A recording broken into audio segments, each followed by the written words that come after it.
घास फूस की झोपड़ी में तो काफी ज्यादा गर्मी लगती है। खाना बनाने के लिए भी पर्याप्त बर्तन नहीं है। घर में गिन चुनकर 5-6 बर्तन हैं और इस जमीन पर तो बच्चों से सोया भी नहीं जाता है।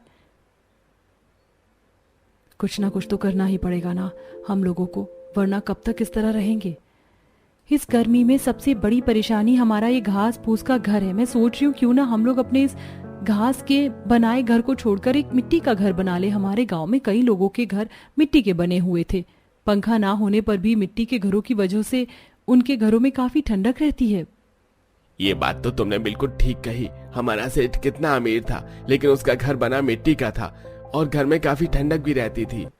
तो फिर देर किस बात की है, हम लोग जल्दी से मिट्टी वगैरह का इंतजाम करते हैं। यहाँ नदी के पास ढेर सारी मिट्टी है और काफी ठंड भी है। हम लोग वहीं से कल मिट्टी ले आएंगे और आप लोग हमारी मदद करना।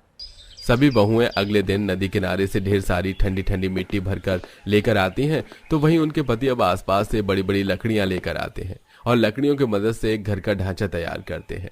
तो वहीं अब सभी बहुएं उस मिट्टी की मदद से उस लकड़ी की ढांचे को अच्छी तरह से ढकने लगती हैं। 1 से 2 दिन की मेहनत के बाद आखिरकार ये सभी बहुएं एक मिट्टी का घर तैयार कर देती हैं, जो अंदर से काफी ठंडक भरा होता है।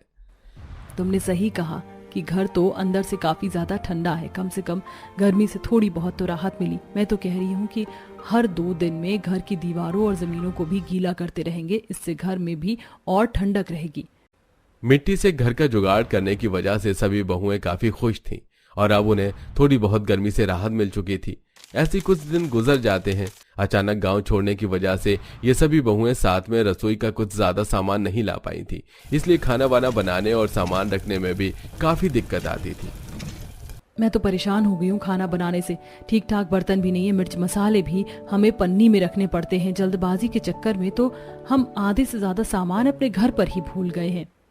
अब क्या ही कर सकते हैं, इधर हमारे पतियों की नौकरी भी नहीं लगी है, वरना अगर हाथ में कुछ पैसे होते तो मार्केट से थोड़े बहुत बर्तन तो ले आते।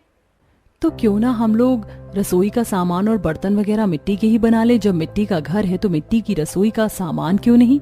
तो फिर हम यहाँ बैठे बैठे क्या कर रही हैं, चलो बहुत सारी चीज बनानी है रसोई के लिए, 1-2 दिन तो लग ही जाएंगे। अब सभी बहुएं फिर से नदी किनारे से ढेर सारी मिट्टी लेकर आती हैं और उनसे खाना बनाने के लिए तवा, कढ़ाई, हांडी, छोटे मोटे बर्तन, चम्मच, गिलास और मसाले रखने के लिए डिब्बे वगैरह बना लेती हैं, जो उनके दैनिक जीवन में काफी ज्यादा काम आते हैं। और ऐसे ही कुछ दिन गुजर जाते हैं। सभी बहुएं घर के कामों में लगी होती हैं। तो वहीं उनके बच्चे घर में रखी थोड़ी बहुत मिट्टी से खेलने के लिए छोटे छोटे घोड़े, दिए और भी चीजें बनाने लगते हैं, जिसे देख अरे वाह बच्चों, तुमने तो काफी सारी चीज बना ली और कितनी सुंदर सुंदर चीज बनाई है तुमने। माँ